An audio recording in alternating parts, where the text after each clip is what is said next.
Hello students, welcome back in our chapter Tribals, Daikus and the Vision of a Golden Age कि जनजातीय लोग, outsiders, डाइकूज outsiders और सुनहरे काल का स्वप्न।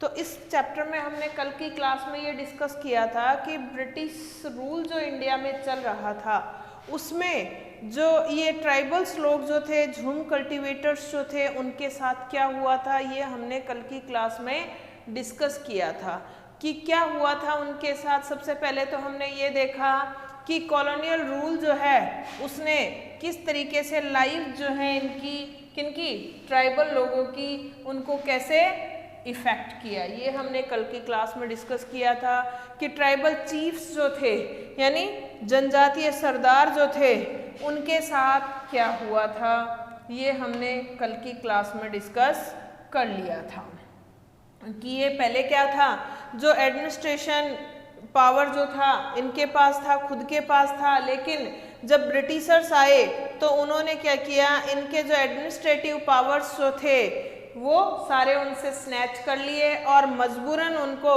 ब्रिटिश ऑफिशियल्स के द्वारा बनाई हुई लॉज जो हैं उनको फॉलो करना पड़ा।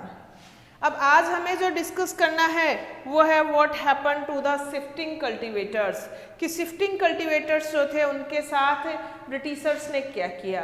तो ये अगर हम देखें तो उन्होंने क्या किया था कि ब्रिटिशर्स जो है वो शिफ्टिंग कल्टीवेटर्स जो थे उनके साथ भी कंफर्टेबल नहीं थे। क्यों नहीं थे? क्योंकि जो ये शिफ्टिंग कल्टीवेटर्स जो थे इनका कोई फिक्स्ड होम नहीं था।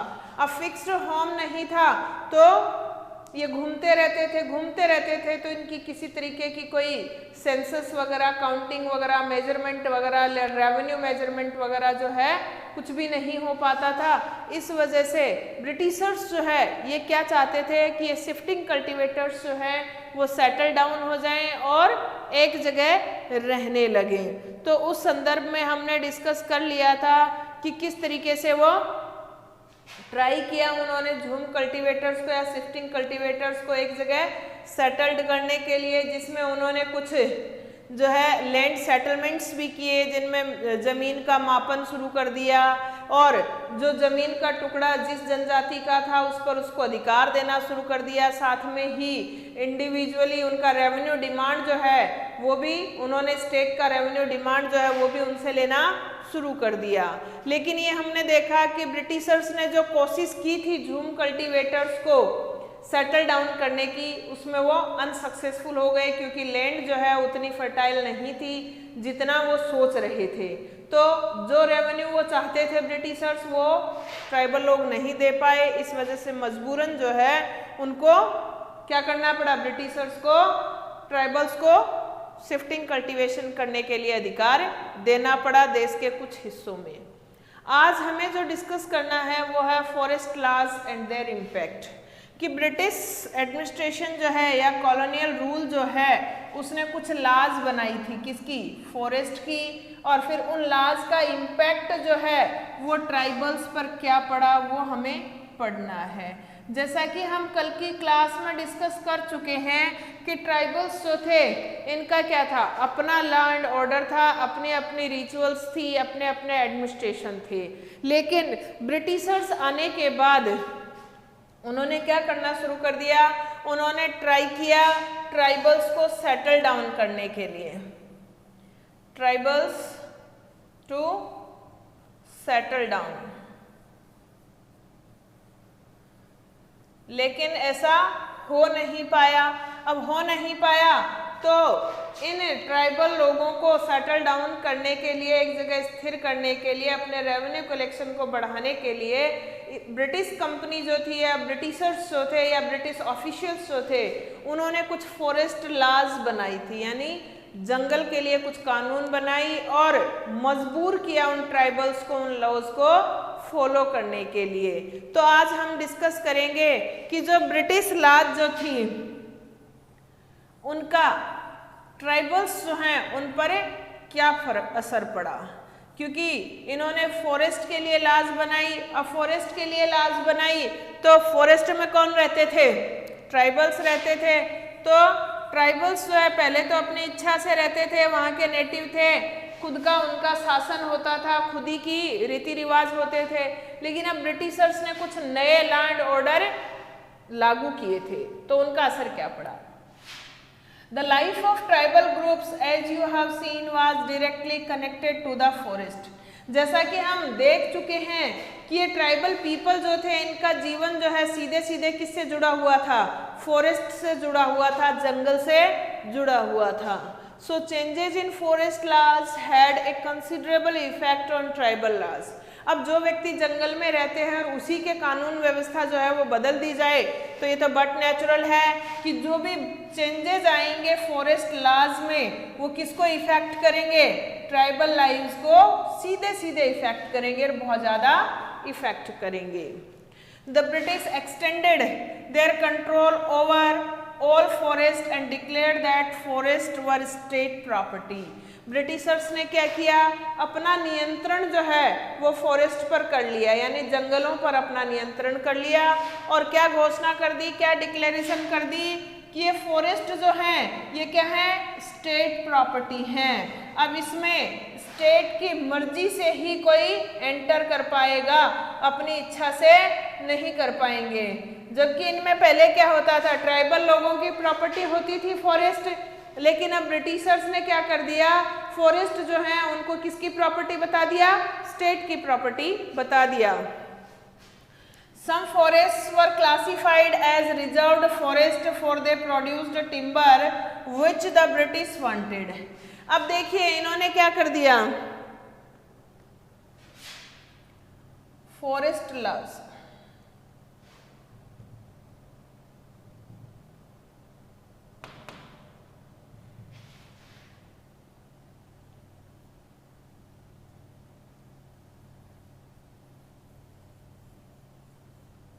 forest laws made by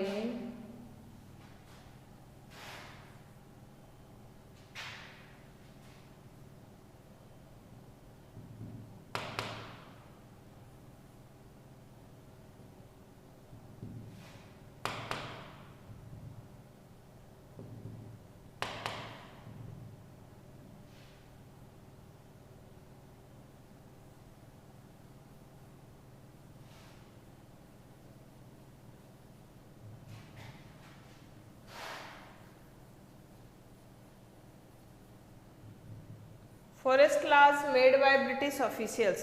तो ब्रिटिश ऑफिशियल्स ने क्या कानून बनाई थी, सबसे पहला जो है उन्होंने क्या किया, उन्होंने they declared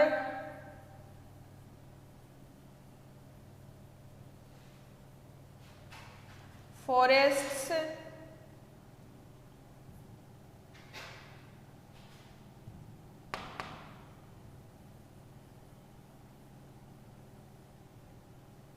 the property of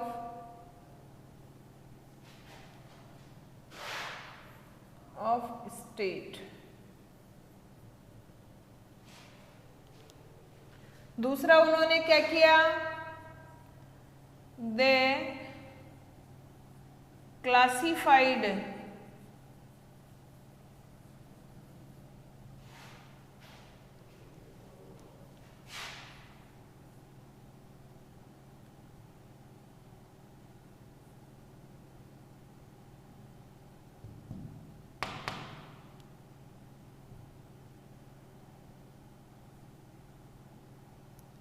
क्या चक्कर है,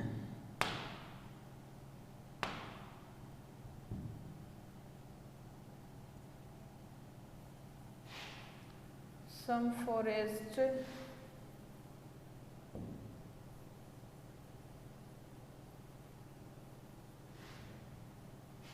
as reserves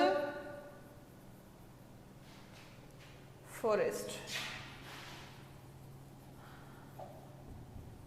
कुछ फॉरेस्ट जो थे उनको उन्होंने कैसा घोषित कर दिया, रिजर्व्ड फॉरेस्ट घोषित कर दिया। क्यों कर दिया forest reserved forest, due to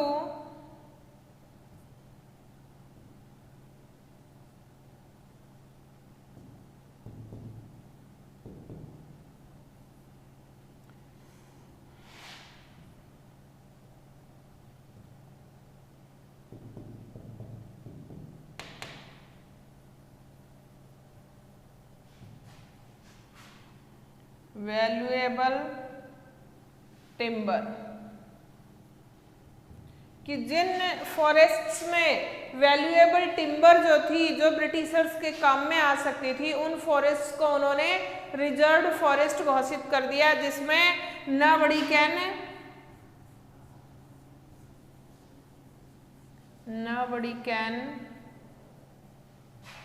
enter and cut trees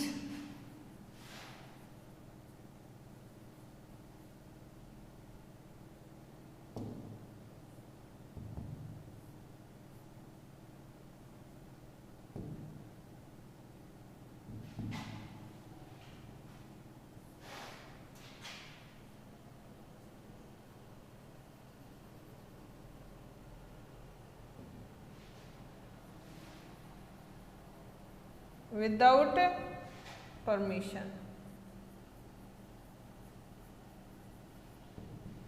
ठीक है, तो ये कुछ चेंजेस जो है वो ब्रिटिशर्स ने कर दिए थे। In these forest people were not allowed to move freely, और रिजर्व्ड जो फॉरेस्ट जो थे इनमें ये ट्राइबल पीपल जो है वो फ्रीली यानी अपनी इच्छा से नहीं घूम सकते थे। प्रैक्टिस झूम कल्टीवेशन, और इन जंगलों में ये झूम कल्टीवेशन या शिफ्टिंग कल्टीवेशन जिसको हम बोलते हैं, या बेवाड़ जिसको बोलते हैं, वो नहीं कर पा रहे थे। कलेक्ट फ्रूट, ना ही वहां से फ्रूट्स कलेक्ट कर सकते थे, और हंट एनिमल्स, और ना ही रिजर्व्ड फॉरेस्ट में से ये एनिमल्स को हंट कर सकते थे।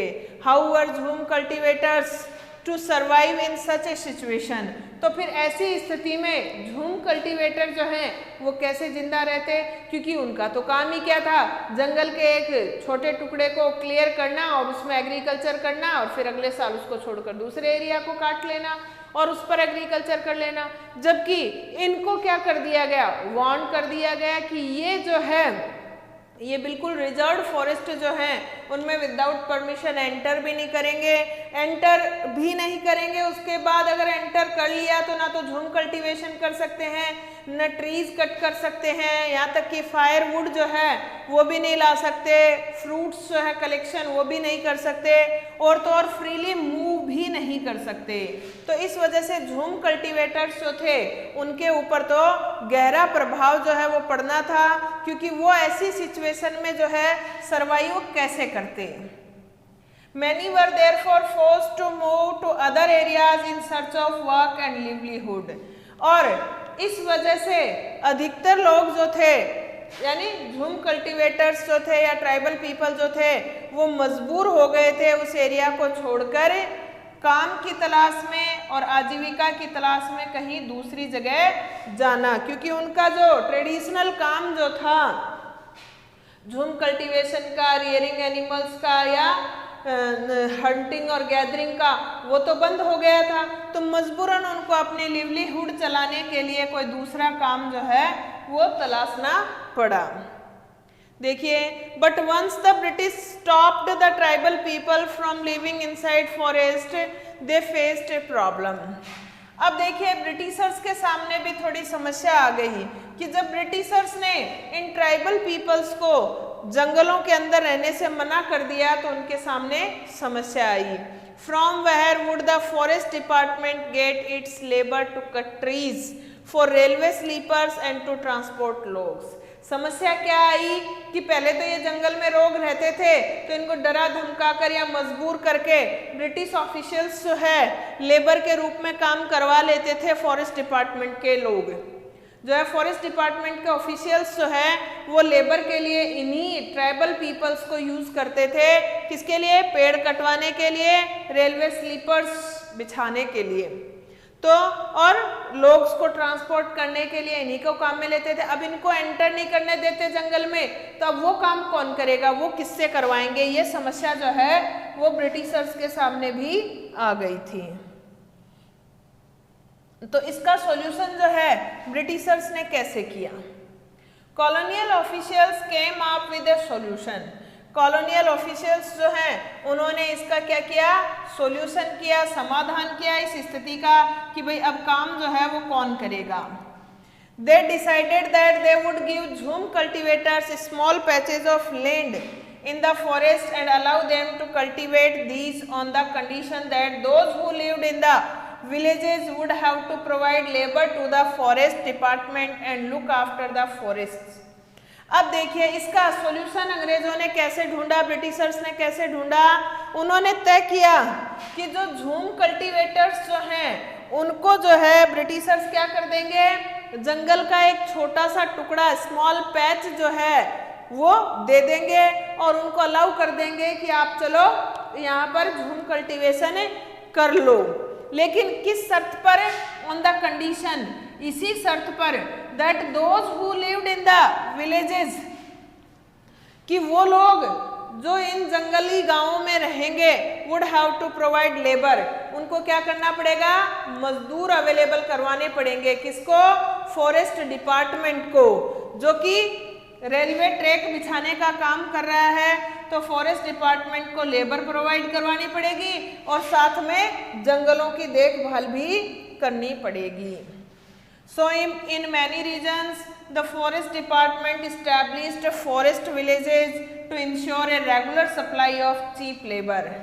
इस वजह से इस फॉरेस्ट डिपार्टमेंट ने क्या किया, जंगलों में इन ट्राइबल्स के विलेजेस जो हैं वो एस्टेब्लिश कर दिए ताकि उनको रेगुलरली सस्ते मजदूर जो है वो मिलते रहें। क्योंकि अगर इन ट्राइबल लोगों को जंगल से निकाल दिया गया तो जंगल में लकड़ी काटने का, लकड़ियों को उठाने का, लाने ले जाने का काम जो है वो, मजदूरी जो है वो कौन करेगा।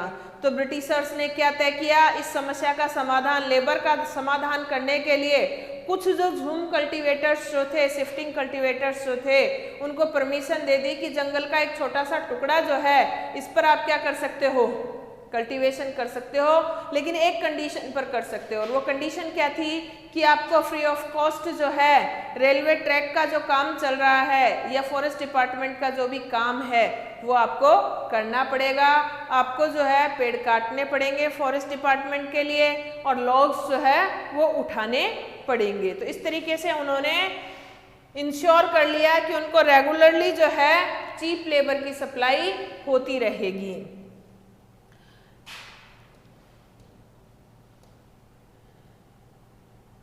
अब देखिए ऊपर हमें एक वर्ड दिया गया है स्लीपर। स्लीपर जो है ये एक horizontal planks of wood on which railway lines are laid. ये स्लीपर क्या होते हैं, प्लैंक होते हैं। जैसे आपने अगर रेलवे ट्रैक देखी है तो किस तरीके से होती है मैं आपको बताती हूँ। ये इस तरीके से रेलवे ट्रैक होती है। तो ये तो लोहे की पटरियां होती हैं, ये बीच में यूं डंडे लगे रहते हैं,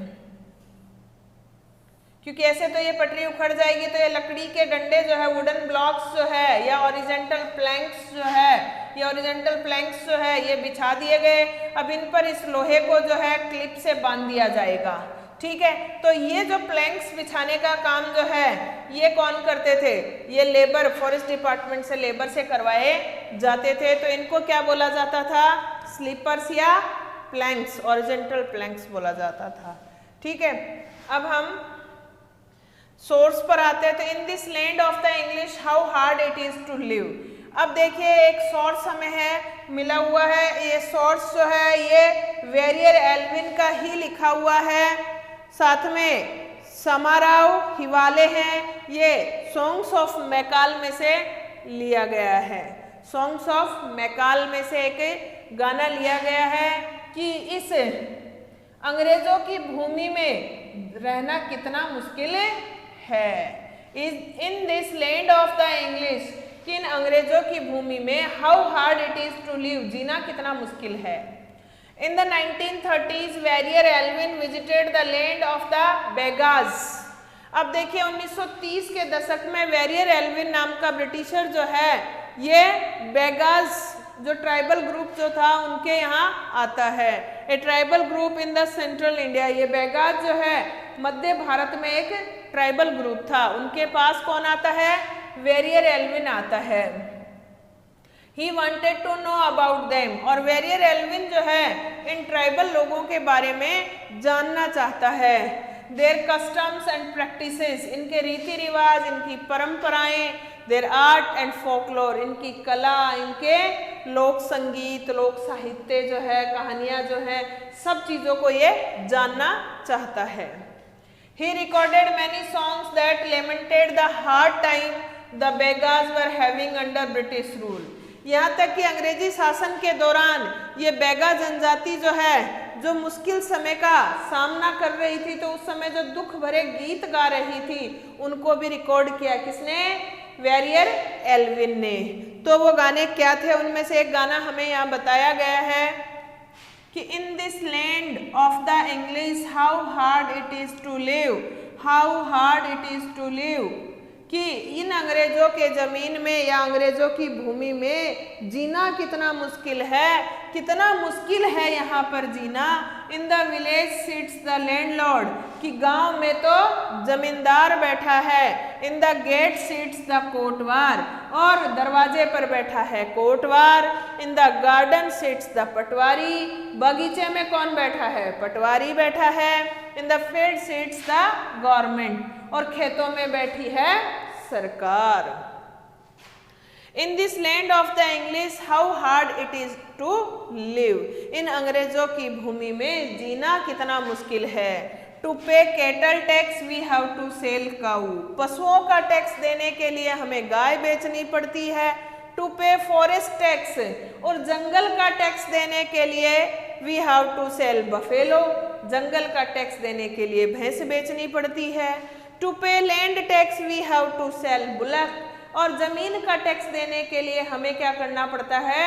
हमारे बैल बेचने पड़ते हैं। How are we to get our food, तो हम हमारा खाना कैसे खाएंगे? भाई गाय बेच दी, भैंस बेच दी, बैल बेच दिए, तो खाना कहाँ से आएगा? इनके बिना हम खेती भी नहीं कर सकते, कमाएंगे कैसे? In this land of the English how hard it is to live, कि इन अंग्रेजों की भूमि में जीना कितना मुश्किल है। तो ये गीत जो है ये बेगा जनजाति के लोग गा रहे हैं, क्योंकि नई जो फॉरेस्ट रूल्स रेगुलेशंस बने, फॉरेस्ट पॉलिसीज बनी, उनमें इन ट्राइबल्स को जो है फोर्स किया गया था कि एक जगह सेटल होकर रहें, ब्रिटिशर्स के लिए काम करें, मजबूर किया गया था। अब देखिए, जो नई फॉरेस्ट लॉज बनी थी, इनके विरुद्ध many tribal groups reacted against the colonial forest laws. अब देखिए, जितने भी फॉरेस्ट लॉज बने, फॉरेस्ट लॉज सब जो है कैसी थी? नॉट इन फेवर ऑफ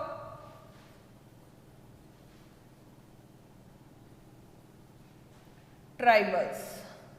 अब वो कितने दिन झेलते? इन ट्राइबल्स के फेवर में नहीं थी एक भी कानून, तो ये कितने दिन झेलते? इस वजह से इन्होंने क्या किया? रिएक्ट किया, विरोध किया, प्रोटेस्ट किया, प्रोटेस्ट ऑफ ब्रिटिश लॉज।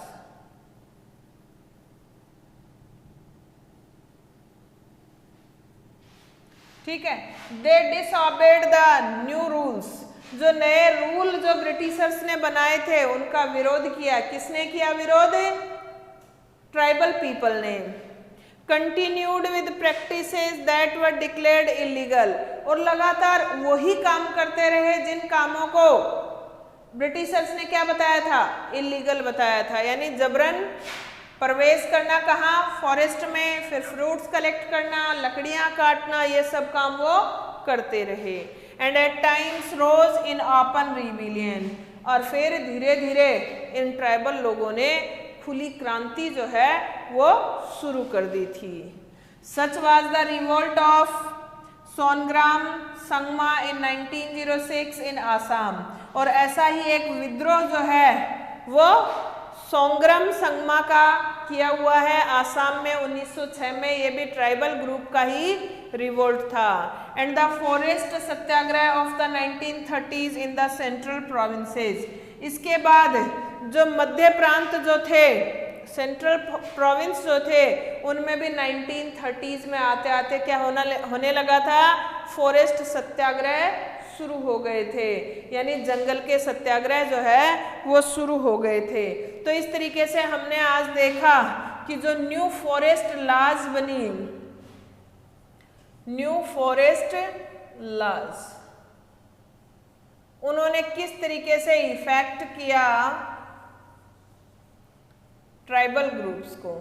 तो ट्राइबल ग्रुप्स की जो लिवलीहुड जो है वो बहुत ज़्यादा क्या हुई, इफेक्टेड हुई।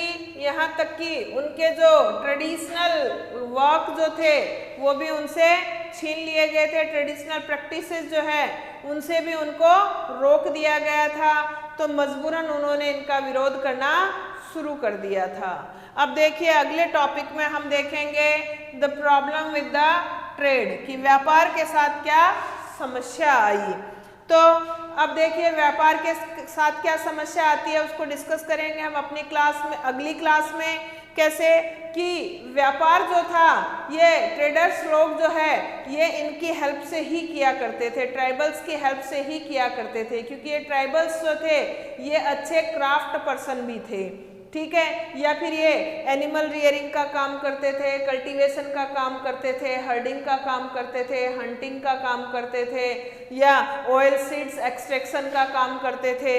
तो इनसे ट्रेडर्स खरीदते थे, बदले में पैसा देते थे, ठीक है।